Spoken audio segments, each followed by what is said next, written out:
কিছু কিছু পুরুষ মানুষ মনে করে মহিলা মানুষ গাধা। আসলেই কি গাধা? আচ্ছা, ভিডিওটি দেখতে থাকুন, তারপরে বলতেছি। আসসালামু আলাইকুম এভরিওয়ান, আশা করি সবাই ভালো আছেন। আলহামদুলিল্লাহ, আমি নোয়াশাল আপু চলে আসলাম ছোট্ট একটা ব্লগ ভিডিও নিয়ে আপনাদের সামনে। তো এই যে সব এলোমেলো সব কিছু অগোছালো, আসলে এই গোছানোটাই হলো আমাদের নারীদের কাজ। এই গুছিয়ে সংসার করি বিধায় আমরা হলাম নারী। আমরা কিন্তু সবই পারি। আমরা রাঁধতেও পারি, চুলও বাঁধতে পারি, আবার নাচতেও পারি, নাচাতেও পারি। কি বলেন, ঠিক বলেছি কি না? আমার প্রিয় বোনেরা অবশ্যই কমেন্ট করে একটু জানাবেন। দুদিন ধরে বলতে বলতে অবশেষে বাজারগুলো নিয়ে আসছে। ধন্যবাদ আমার হাব্বিকে। আসলে হাব্বির চোখে আমি আজকে 18-19 বছর ধরে গাধাই রয়ে গেলাম। কেন গাধা সেটা বলতেছি। আমি যদি কোনো কিছু বলি সেটা তার বিপরীতে, সে বলে যে না, আমি গাধা, আমি কিছু বুঝি না। আসলে কি, আমি যেটা বলি পরক্ষণে সে সেটাই করে।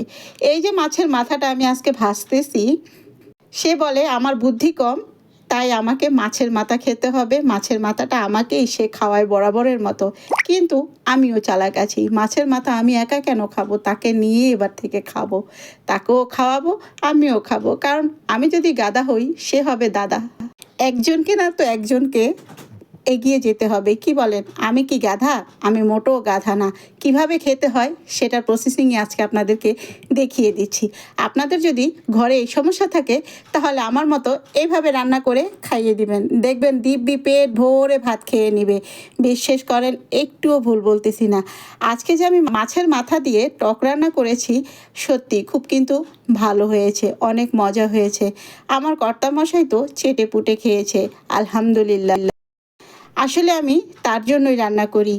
সে যদি বাসায় থাকে তাহলে আমি রান্নাটা বিশেষ করে তার জন্যই করি, কারণ সে সপ্তাহে 6 দিন বাহিরে থাকলেও একদিন বাসায় খায় দুপুরবেলা।